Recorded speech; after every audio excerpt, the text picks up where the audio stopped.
துரியோதனா, பாண்டவர்களை காட்டிற்கு அனுப்பிய பிறகும் உன் பொறாமை தணியவில்லையா? சி, என்ன கேடுகட்ட மனிதனடா நீ! தாத்தா! துரியோதனா, எதற்காக கோபப்படுகிறாய்? அவரது கூற்றில் என்ன தவறு உள்ளது? இன்னும் பாண்டவர்களிடம் நீ எதை எதிர்பார்க்கிறாய்? அவர்களது ராஜ்யத்தை அபகரித்து விட்டாய், மானத்தை வாங்கிக் கொண்டாய், செல்வத்தை கவர்ந்து விட்டாய். இன்னும் எதை தேடி நீ கானகம் சென்றாய் துரியோதனா? பாண்டவர்களின் உயிரை! அது கிடைக்கும் வரை நான் ஓய மாட்டேன்.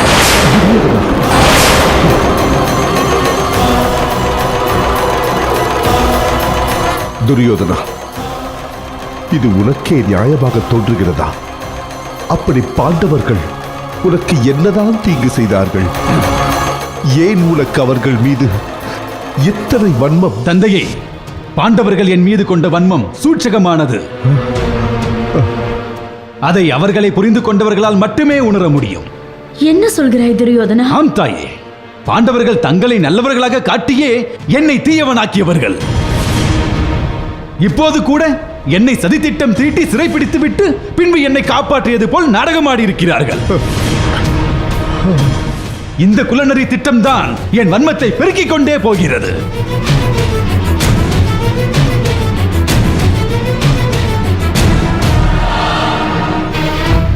துரியோதனா, நன்றும் தீதும் அவரவர் கண்ணோட்டத்தை பொறுத்தது.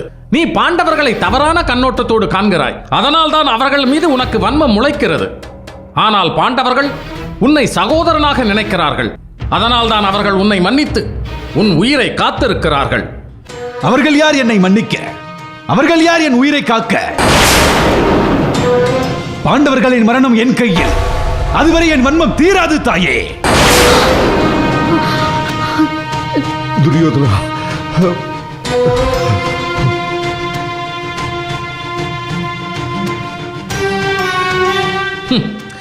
உன் உயிரை காத்துக்கொள்ளவே உனக்கு யோகியதை இல்லை. இதில் பாண்டவர்களின் உயிரை வாங்க மனக்கனவு காண்கிறாய். நல்ல வேடிக்கை. பிதாமகரே, என் கணவர் ஒருமுறை தோற்றுவிட்டதால் அதற்காக அவர் வீரரில்லை என்று கூற முடியுமா? கிருஷ்ணர் கூட 18 முறை ஜராசந்தனிடம் போரில் தோற்றிருக்கிறார். அதை விதி என்று சொன்னால் என் கணவரின் தோல்வியும் அப்படியே. என் கணவரின் வீரத்தை தயவு செய்து குறை கூறாதீர்கள். பானுமதி, பிதாமகருக்கு பாண்டவர்களை புகழாவிட்டால் அன்றைய பொழுதே சிறக்க. சரியாக சொன்னீர்கள் மாமா. சூதியில் பெண்ணை வைத்த அந்த கோழைகளை பாராட்ட இவர் எப்போதும் தயங்கியது. அடே கர்ணா, யாரை கோழை என்கிறாய்? அன்று உயிருக்கு பயந்து கந்தர்வனிடமிருந்து தப்பித்து ஓடியது நீயா அல்லது பாண்டவர்களா? பாண்டவர்கள் மட்டும் அன்று இல்லாமல் இருந்திருந்தால் நீயும் உனது நண்பர்களும் அன்றைய நரகத்தை அடைந்திருப்பீர்கள். என் வீரத்தை பரிசோதிக்க நினைத்தால் இக்கணமே தங்களுடன் யுத்தம் புரிய நான் தயாராக இருக்கிறேன். கர்ணா,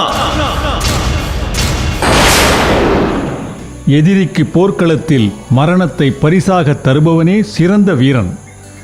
அத்தகைய ஆற்றலை பெற்று நீடூழி வாழ்வாயாக. எழுந்திரு சிகண்டி. நன்றி குருதேவா. சிகண்டி, அஸ்வத்தாமனையும் வணங்கிக்கொள். இல்லை, வேண்டாம். இந்த குருகுலத்தில் ஒருவரே குரு. ஆதலால் என்னை வணங்க தேவையில்லை. அஸ்வத்தாமா, நீ சிகண்டி மீது கோபம் கொள்வது முறையல்ல. என் கோபம் சிகண்டி மீது அல்ல. அப்பொழுது என் மீதுதானே? ஆம். குருதட்சணையாக ஏதும் கேட்காமல் ஆசையை அள்ளி வழங்கிவிட்டீர்களே.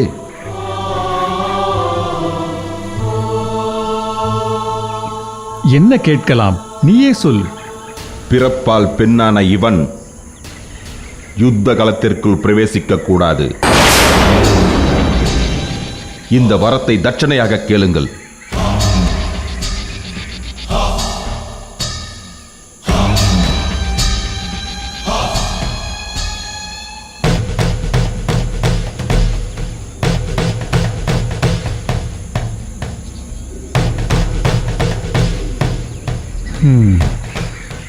நான் அப்படி கேட்டால் நாம் கற்பித்த வித்தைக்கு என்ன அர்த்தம் இருக்க முடியும் என்று சற்று சிந்தித்து பார்த்தாயா அஸ்வத்தாமா? நான் கற்றுத்தந்து நீ மறந்து போன ஒரு விஷயத்தை நினைவுபடுத்துகிறேன், கேள் மகனே. ஒரு நெல் உருவாகும் போதே அது யார் வயிற்றிற்கு உணவாகப் போகிறது என்பது முடிவாகி விடுகிறது. கர்ணா, அவை அடக்கத்தோடும் நாவடக்கத்தோடும் சபையில் நடந்து கொள். நீங்கள் சொன்ன இரு அடக்கத்தோடும், ஏன் பொருள் அடக்கத்தோடும் தான் நடந்து கொண்டிருக்கிறேன். வாயை மூடு. பிறப்பறியா கோழைகளோடும் சூதர்களோடும் நான் போர் புரிவதற்கு தயாராக இல்லை. நண்பா, இந்த கிழட்டு சிங்கம் என்னை சீண்டிக் கொண்டே இருக்கிறது. எப்போதும் போல் நான் பொறுமையாக இருப்பேன் என்று எண்ணி விடாதே. நான் சீறி எழுந்தால் உன்னுடைய சீற்றம் எனக்கு நாயின் குறைப்பிற்கு நண்பா, என்னை மேலும் மேலும் அவமானப்படுத்தி பேசிக் கொண்டே இருக்கிறார். நீயும் வேடிக்கை பார்த்துக் கொண்டே இருக்கிறாய். என்னால் மன்னிக்க இயலாது. உன் தாத்தா என்னை பலமுறை அவமதித்து விட்டார். அவற்றையெல்லாம் நான் இதுவரை உனக்காகத்தான் பொறுத்துக் கொண்டேன். இனிமேல் என்னால் பொறுத்துக் கொள்ள முடியாது. யாரை மன்னிப்பது? முதலில் இந்த அவையில் இருந்து வெளியேறு. உன் நண்பனை காப்பாற்ற உனக்கு அருகதை இல்லை. வீரனை போல் வீண் ஜம்பம் எதற்கு உனக்கு? வெளியேறு. நண்பா, என்னை இழிந்த இந்த கிழவருக்கு நான் யார் என்பதை காட்ட வேண்டும். இப்போதே திக்விஜயம் செல்கிறேன். 8 திக்கும் சென்று அத்தனை அரசர்களையும் கவர்ந்து உன் காலடியில் போடுகிறேன். அப்போதுதான் இந்த கிழவருக்கு இந்த கர்ணன் யார் என்று புரியும். பார்க்கலாம் உன் வீரத்தையும் தீரத்தையும் பராக்கிரமத்தையும் நெஞ்சுரத்தையும். ஓ,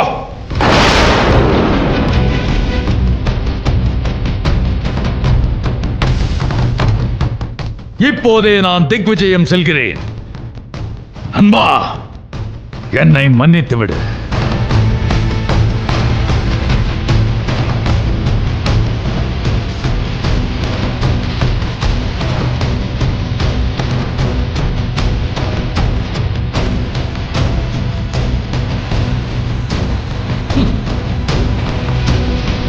என் நண்பன் நிச்சயம் வெற்றியோடு திரும்பி வருவான்.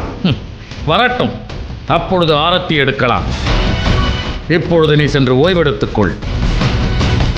ஆம், அதீத உணர்ச்சிகளுக்கு இடம் கொடுக்காதே மகனே. தாத்தா கூறுவதைப் போல் அமைதியாக ஓய்வெடுத்துக்கொள். அமைதி, ஓய்வு. பாண்டவர்களை யுத்தகலத்தில் அழிக்கும் வரை அமைதியும் இல்லை, ஓய்வும் இல்லை. மாமா, நாம் செல்லலாம். மகனே துரியோதனா, பானுமதி,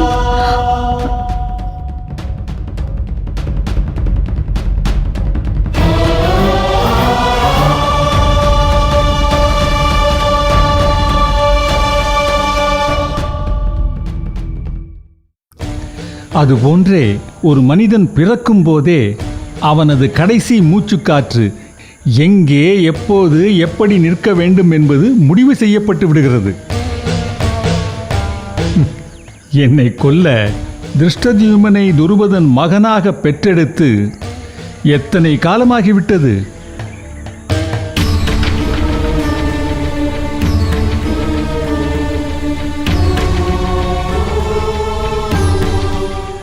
இருந்தாலும் நம் மீது ஏன் இன்னும் துருபதன் போர் தொடுக்காமல் இருக்கிறான்?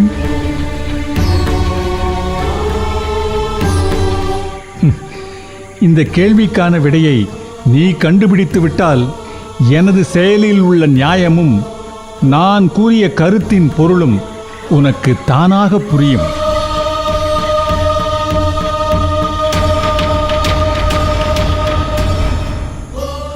துருபதா, சிகண்டி இப்போது தனுர்வித்தையில் தேர்ச்சி பெற்றவனாகிவிட்டான்.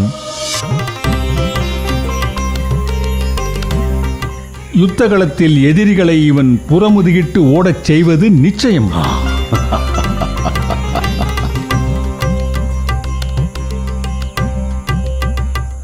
நீ எனக்கிட்ட பணியை நான் செய்து முடித்து விட்டேன். மிக்க மகிழ்ச்சிதானே? நான் ஏதும் சொல்வதற்கு வார்த்தைகளே இல்லை. என் நா பேச மறுக்கிறது. பரவாயில்லை, உன் மகனை அழைத்துச் செல்லலாம்.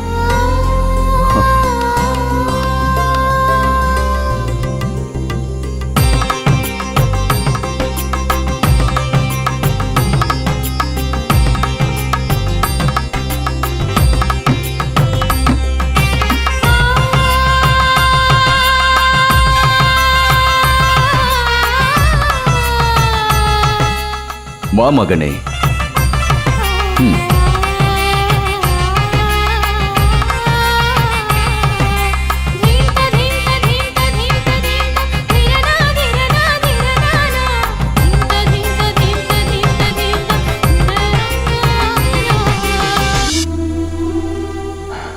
என்னை மன்னித்து விடுங்கள் தந்தையே.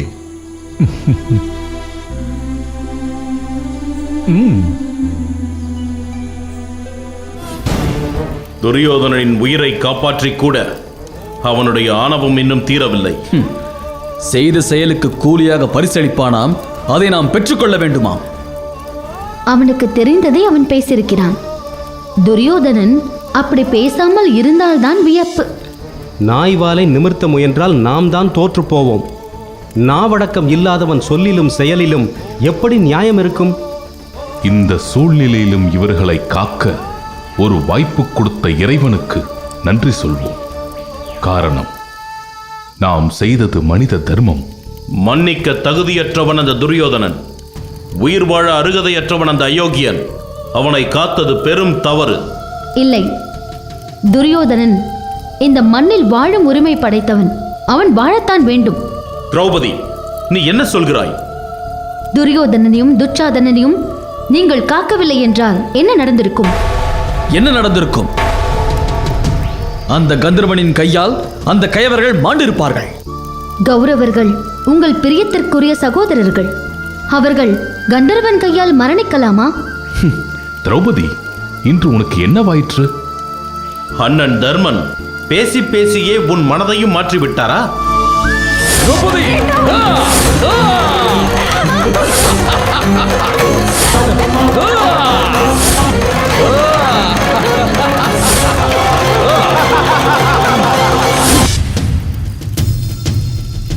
நான் இன்னும் பேசி முடிக்கவில்லை. துரியோதனனும் துச்சாதனனும் கந்தர்வன் கையால் மரணிக்கலாமா? நீ செய்த நீசத்தனத்திற்கு நீ காட்டிய துடையை பிளப்பேன். யுத்த களத்தில் துச்சாதனன் மார்பை பிளந்து அவனது இரத்தத்தை எடுத்து பத்தினியான திரௌபதியின் கூந்தலில் பூசுவேன். இது சத்தியம்.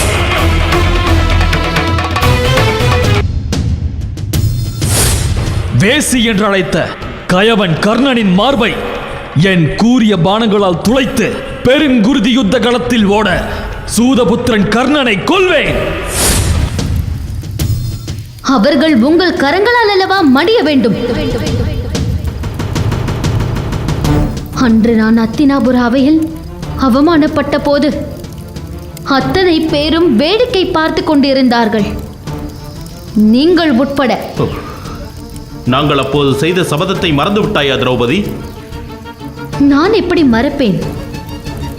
நினைத்தாலே நெஞ்சு எரிகிறது, கண்கள் உதிரத்தை வடிக்கிறது, மூச்சு அனல் காற்றாக வீசுகிறது. ஆனால் நீங்கள் தான் மறந்து விட்டீர்கள். நாங்கள் மறந்தோமா? ஆம், இல்லை என்றால் கந்தர்வன் கையால் அந்த கயவர்கள் மடியட்டுமே என்று நீங்கள் கூறுவீர்களா? அவர்கள் கந்தர்வன் கையால் மரணித்தால் நீங்கள் எடுத்த சபதம் என்ன ஆவது? என் அவிழ்ந்த கூந்தலுக்கு யார் குருதி கொண்டு வந்து பூசுவது? திரௌபதி, இப்போது புரிகிறது உன் நோக்கம். ஆத்திரத்தில் நாங்கள் அறிவிழந்தோம். பாஞ்சாலியின் சபதத்தை நிறைவேற்ற நாங்கள் கௌரவர்களின் உயிரை காத்தது சரிதான் என்பதை இப்போது ஒப்புக்கொள்கிறோம். திரௌபதி, நீ மனம் மாறிவிட்டாய் என்று எண்ணினேன். இப்போதுதான் உன் மனதில் தகித்துக் கொண்டிருக்கும் வஞ்சம் புரிகிறது. 1000 ஜென்மங்கள் எடுத்தாலும் எந்த பெண்ணும் தனக்கு இழைக்கப்பட்ட இப்படி ஒரு அநீதியை மன்னிக்கவே மாட்டாள். மானிட பிறப்பெடுத்ததால் நானும் சாதாரண பெண்ணே. என்னால் கௌரவர்களை மன்னிக்க இயலாது.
மாவீரன் கர்ணன், அங்கதேசத்து மன்னர் கர்ணன். மாவீரன் கர்ணன், அங்கதேசத்து மன்னர் கர்ணன். மாவீரன் கர்ணன், அங்கதேசத்து மன்னர் கர்ணன். மாவீரன் கர்ணன், மாவீரன் கர்ணன், அங்கதேசத்து மன்னர் கர்ணன். மாவீரன் கர்ணன், அங்கதேசத்து மன்னர் கர்ணன். மாவீரன் கர்ணன், அங்கதேசத்து மன்னர் கர்ணன். மாவீரன் கர்ணன், அங்கதேசத்து மன்னர் கர்ணன். மாவீரன் கர்ணன், அங்கதேசத்து மன்னர் கர்ணன். மாவீரன் கர்ணன், அங்கதேசத்து மன்னர் கர்ணன். மாவீரன் கர்ணன், மாவீரன் கர்ணன், அங்கதேசத்து மன்னர் கர்ணன். மாவீரன் கர்ணன், அங்கதேசத்து மன்னர் கர்ணன். மாவீரன் கர்ணன், மாவீரன் கர்ணன், அங்கதேசத்து மன்னர் கர்ணன். மாவீரன் கர்ணன், அங்கதேசத்து மன்னர் கர்ணன். தந்தையை எங்களை ஆசீர்வதிக்க வேண்டும். நீடூழி வாழ்க, நீடூழி வாழ்க.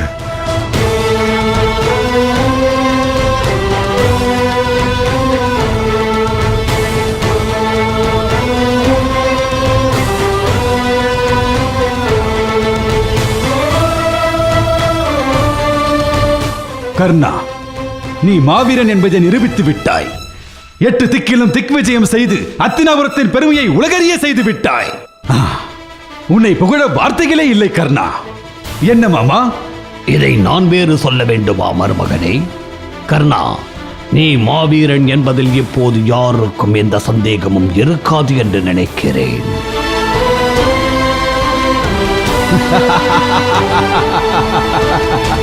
கர்ணா, நீ வென்ற ராஜ்யங்களின் பட்டியலை கூறு. இங்கே கூடியிருப்போர் காது குளிர கேட்கட்டும்.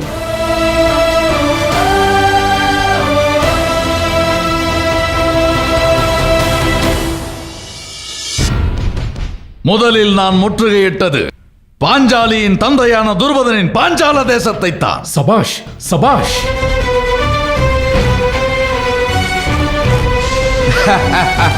துருபதனோடு யுத்தம் செய்து அவனை என் வசப்படுத்தினேன். என் வீரத்தை கண்டு அஞ்சிய துருபதன் தங்கம், வெள்ளி, வைரம், வைடூரியம், கோமேதகம் இன்னும் அத்தனை ரத்தினங்களையும் எனக்கு கப்பமாக செலுத்தினான். அவனுக்கு ஆதரவாக வந்த அத்தனை அரசர்களையும் அடிமைப்படுத்தினேன். கர்ணா, உன் வெற்றியின் துவக்கமே பிரமாதமாக இருக்கிறதே. இருக்கிறது மாமா, இன்னும் இருக்கிறது.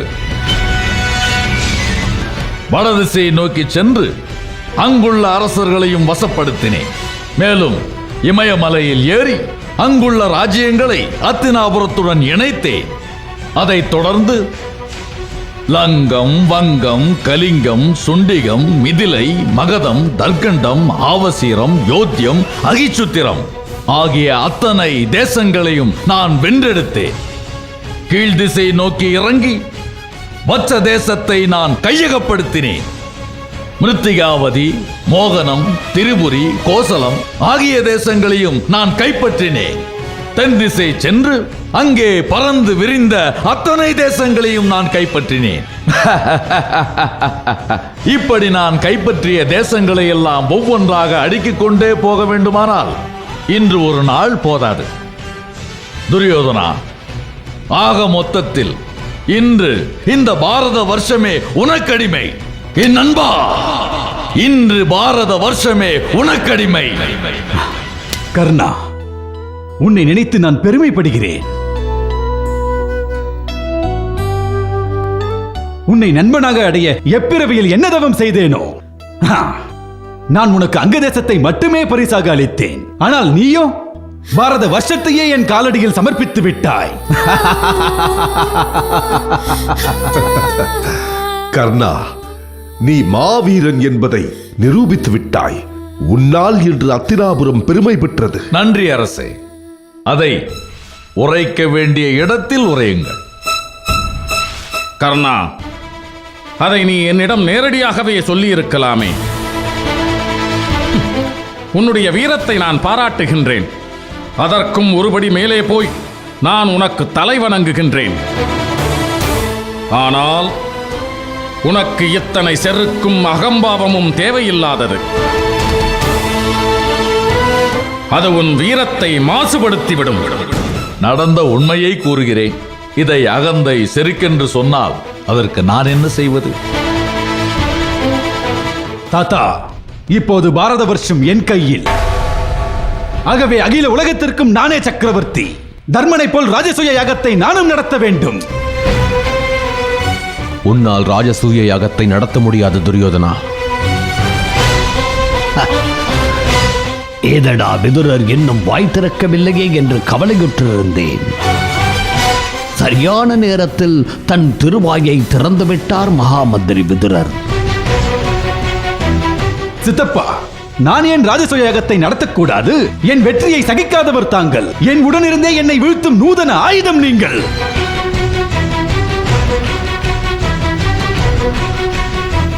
துரியோதனா, பெரியவர்களிடம் மரியாதையாக பேச கற்றுக்கொள்.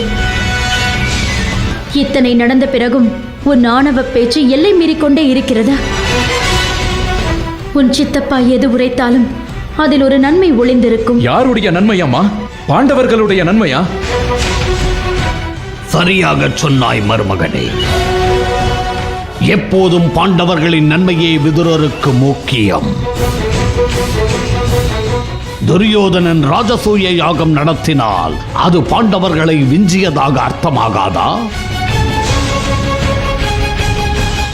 குறுகிய நோக்கம் கொண்டவர்கள் எப்போதும் என் கூற்றை தவறாகத்தான் புரிந்து கொள்வார்கள். துரியோதனன் ராஜசூய யாகம் நடத்தக்கூடாது என்ற சத்திரிய தர்மம் கூறுகிறது. அப்படியா? துரியோதனன் மட்டும் ராஜசூய யாகம் நடத்தக்கூடாது என்று உங்கள் சத்திரிய தர்மம் கூறுகிறதா மகாமந்திரி? இதுதான் உங்கள் விதுர நீதியோ? நான் அறிந்த நீதி அதுதான். அதாவது எங்களுக்கு அநீதி இழைப்பதே உங்களுடைய நீதி, அப்படித்தானே? துரியோதனா, விதுரன் காழ்ப்புணர்ச்சியால் அப்படி கூறவில்லை. தந்தையை இழந்து ராஜ்யத்தை ஆளும் ஒருவனே ராஜசூய யாகத்தை நடத்த முடியும். உனது தந்தை திருதராஷ்டிரன் உயிரோடு இருக்க நீ ராஜசூய யாகம் நடத்துவது இயலாத காரியம். அப்படி என்றால் நான் சக்கரவர்த்தி ஆவது எப்படி?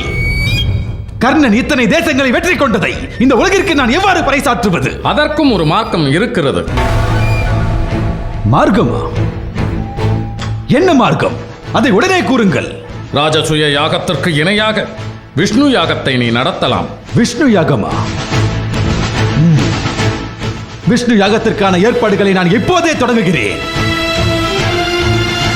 மாமா, தொடங்கி ஆயிற்று என்று எண்ணிக்கொள்.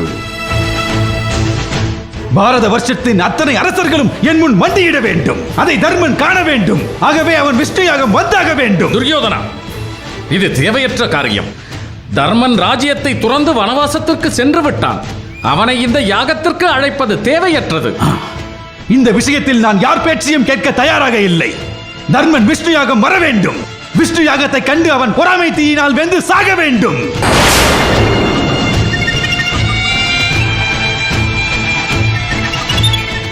துரியோதனா, தர்மன் உன்னை ராஜசூய யாகத்திற்கு அழைத்ததோ சகோதர பாசத்தில். ஆனால் நீ அழைப்பது உன் வன்மத்திற்கு. வெற்றி பெற்ற செருக்கு உனக்கு இருக்கலாம், அதற்காக சேற்றை வாரி தூற்றக்கூடாது.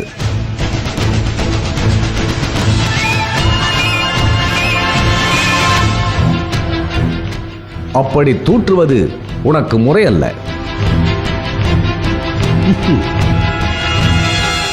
தந்தையே, எனக்கு உங்கள் பதில் வேண்டும். ஆம், துரியோதனன் சொல்வதும் சரிதான். நாம் நடத்தும் யாகத்தில் தர்மன் இல்லாமல் எப்படி?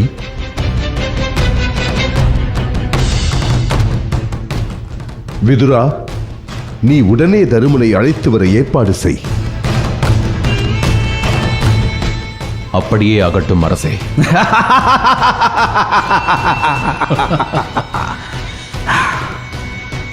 இப்பொழுதுதான் நான் மகிழ்ச்சியாக இருக்கிறேன். துச்சாதனா, அண்ணா, உடனே யாகத்திற்கான ஏற்பாடுகளை தொடங்கு. உத்தரவு அண்ணா.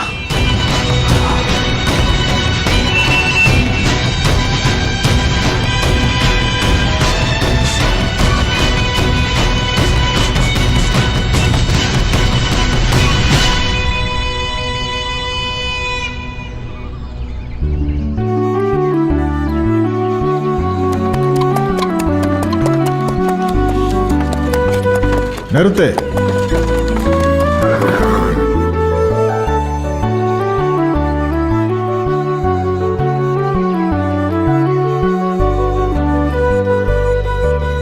வணக்கம். அமைச்சர் சஞ்சயருக்கு வணக்கம். தங்களின் திடீர் வருகையால் நாங்கள் யாவரும் மகிழ்ந்தோம். உங்களை காணவே காம்பீகவனம் வந்தேன். வழித்தடம் கண்டு இங்கேயே நின்றுவிட்டேன். அமைச்சரே, தாங்கள் ஏதோ அரச காரியமாக வந்திருப்பதாக எனக்கு தோன்றுகிறது. நான் நினைப்பது சரிதானே? மிகவும் சரிதான் அர்ஜுனா. என்ன அரசு காரியம் என்று நாங்கள் அறியலாமா? இளவரசர் துரியோதனன் ராஜசூய யாகத்திற்கு இணையான விஷ்ணு யாகம் நடத்த உள்ளார். கழுதைக்கு கமலமாலை ஒரு கேடா? மிகவும் மகிழ்ச்சியான செய்திதான். என் வாழ்த்துக்களை துரியோதனனுக்கு தெரிவியுங்கள். உங்களது வாழ்த்துக்களை நேரில் பெற விரும்புகிறார் துரியோதனன். புரியவில்லையே. நீங்களும் விஷ்ணு யாகத்தில் கலந்து கொள்ள வேண்டும் என்பது இளவரசரின் விருப்பம். அதற்கு அழைப்பு விடுக்கவே அத்தினாபுரத்தின் சார்பாக நான் இப்பொழுது வந்திருக்கிறேன். மற்ற அரசர்களின் வருகையை விட பாண்டவர்களின் வருகையை இளவரசர் துரியோதனன் ஆவலோடு எதிர்பார்க்கிறார். தங்களை வரவேற்பதற்குண்டான சிறப்பான ஏற்பாடுகளையும் செய்திருக்கிறார். குரு வம்சத்தின் வாரிசுகள் அனைவரும் இதில் கலந்து கொள்ள வேண்டும் என்று மன்னர் திருதராஷ்டிரர் விரும்புகிறார். எனவே நீங்கள் அனைவரும் தவறாமல் இதில் கலந்து கொள்ள வேண்டும். தான் பெற்ற பெருமையை எங்களிடம் இடித்துரைக்க விரும்புகிறானா அந்த கயவன்? நாங்கள் அந்த நயவஞ்சகர்களைப் போல் பொறாமை கொண்டவர்கள் அல்ல. யார் எந்த யாகத்தை நடத்தினாலும் எங்களுக்கு லட்சியமில்லை என்று சொல்லுங்கள் அந்த அர்ப்பனிடம். ஏன் இந்த ஆவேசம்? அமைச்சரே, எங்களால் இந்த யாகத்தில் கலந்து கொள்ள இயலாது. காரணம் கேட்டால் நான் என்ன பதில் சொல்லுவது? நான் 13 ஆண்டு காலத்திற்கு நாடு திரும்புவதில்லை என்று சங்கல்பம் பூண்டிருக்கிறேன். ஆகவே எங்களால் வர இயலாது. உங்களது பதிலை நான் அரசரிடம் தெரிவித்து விடுகிறேன். நான் விடைபெறுகிறேன். அந்த மூடனிடம் போய் சொல்லுங்கள், அவன் எத்தனை யாகம் நடத்தினாலும் எங்கள் சபதத்திலிருந்து ஒருவனும் தப்பிக்க இயலாது. அழைத்ததற்கு எங்கள் நன்றியை கூறுங்கள். துரியோதனின் யாகம் வெற்றியடைய எங்கள் வாழ்த்துக்களையும் தெரிவியுங்கள்.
அத்தினாபுர சாம்ராஜ்யத்தில் விஷ்ணு யாகம் மன திருப்தியுடன் நிறைவடைந்தது. ஆசி பெற்றுக் கொள்ளுங்கள்.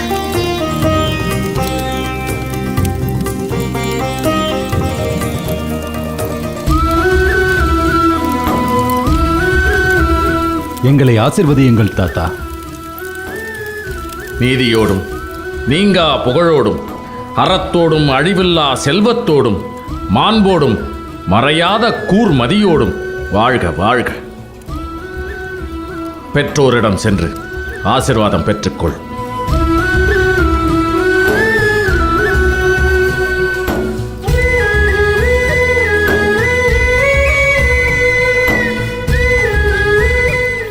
தந்தையே, விஷ்ணு யாகம் பூர்த்தி அடைந்தது. ஆகவே அத்தினாபுர சாம்ராஜ்யமே இந்த அகிலத்தை ஆள்கிறது. தங்களுக்கு மகிழ்ச்சி தானே? நீ மேன்மேலும் சிறப்புகளை பெற வேண்டும் என்று ஆசீர்வதிக்கிறேன் மகனே.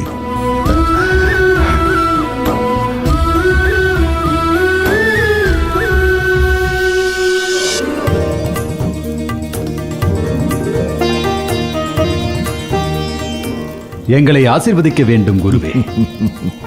விஷ்ணு யாகத்தின் மூலம் இந்த அத்தினாபுரத்தையே பெருமையடைய செய்து விட்டாய். இந்த குலகுருவின் ஆசீர்வாதம் எப்பொழுதும் உனக்கு உண்டு.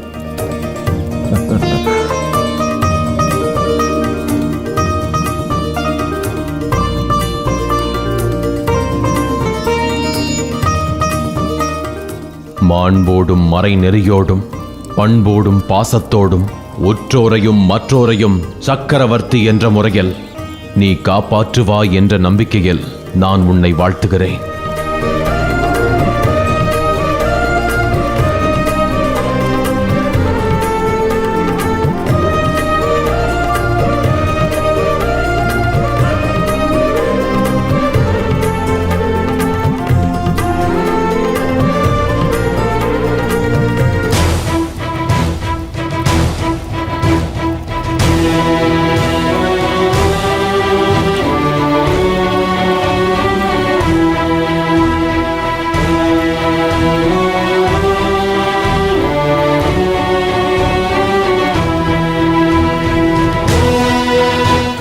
கர்ணா, உன்னை போன்ற நண்பன் எனக்கு கிடைக்க எந்த பிறவியில் என்ன பாக்கியம் செய்தேனோ தெரியவில்லை. தர்மன் நடத்திய ராஜசூய யாகத்திற்கு இணையான விஷ்ணு யாகத்தை உன் துணையின்றி ஒருபோதும் நடத்தியிருக்க முடியாது.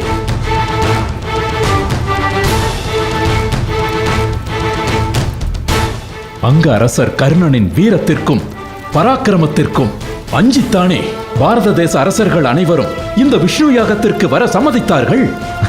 போற்றுங்கள் போற்றுங்கள், கர்ணன் மனம் குளிர போற்றுங்கள். இன்று கர்ணனால் அத்தினாபுரம் பெருமை பெற்று நிற்கிறது. அத்தனை அரசர்களையும் அடிபணிய வைத்தது கர்ணனின் வீரமல்லாமல் வேறென்ன? நீங்கள் அனைவரும் என்னை அளவுக்கு அதிகமாக புகழ்கிறீர்கள். நான் ஒரு தனி மனிதனாக இத்தனை பெரிய காரியத்தை சாதித்திருக்க முடியாது. பிதாமகர் பீஷ்மாச்சாரியாரின் மாவீரத்தையும் குலகுரு துரோணாச்சாரியாரின் அஸ்திர வலிமையையும் என் நண்பன் துரியோதனனின் பராக்கிரமத்தையும் இந்த உலகத்தார் நன்கு அறிவர். இவை அனைத்தும் தான் அத்தனை அரசர்களையும் இந்த வைஷ்ணவ யாகத்திற்கு என்னால் வரவழைக்க முடிந்தது. கர்ணா, ஆனால் கர்வமும் அகம்பாவமும் பிடித்த தர்மன் வரவில்லையே. பெரும் திமிர் பிடித்த அந்த பீமன் வரவில்லையே. அகம்பாவம் பிடித்த அர்ஜுனன் வரவில்லையே.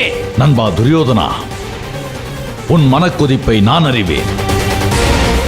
இதோ இந்த அக்னியின் முன் சபதம் எடுக்கிறேன். அந்த அர்ஜுனனை யுத்தத்தில் கொல்லும் வரை என் பாதங்களை நான் கழுக மாட்டேன். மாமிசத்தை புசிக்க மாட்டேன்.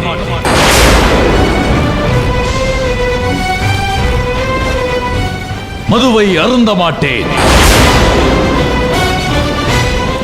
என்னிடம் யார் வந்து எதை யாசித்து நின்றாலும் இல்லை என்று சொல்ல மாட்டேன். இது இந்த அக்னியின் மீது சத்தியம்.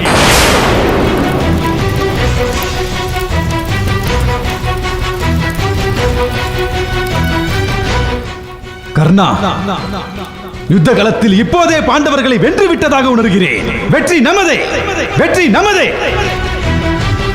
கர்ணனின் சத்தியம் காடு வரை பரவும். அந்த தருமனை நடுநடுங்க வைக்கும். பாண்டவர்கள் அந்த காட்டை விட்டு இன்னொரு காடு நோக்கி ஓட்டமெடுப்பார்கள்.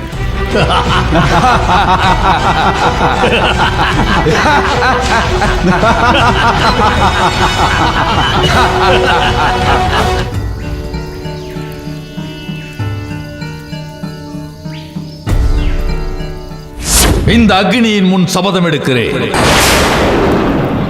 அந்த அர்ஜுனனை யுத்தத்தில் கொல்லும் வரை என் பாதங்களை நான் கழுக மாட்டேன். இது இந்த அக்னியின் மீது சத்தியம். வேண்டாம் வேண்டாம் அண்ணா. அர்ஜுனா, உனக்கு ஒன்றும் இல்லையே. அண்ணா, நான் நன்றாகத்தான் இருக்கிறேன். ஏன் இந்த பதற்றம்? ஏதாவது கனவு கண்டீர்களா?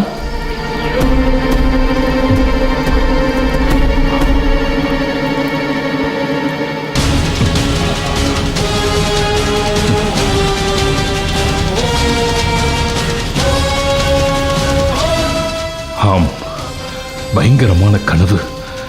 இது போல் நான் என்றுமே பயந்ததில்லை. சுவாமி, அப்படி என்னதான் கனவு கண்டீர்கள்? இந்த அக்னியின் முன் சபதம் எடுக்கிறேன். அந்த அர்ஜுனனை யுத்தத்தில் கொல்லும் வரை என் பாதங்களை நான் கழுக மாட்டேன். இது இந்த அக்னியின் மீது சத்தியம்.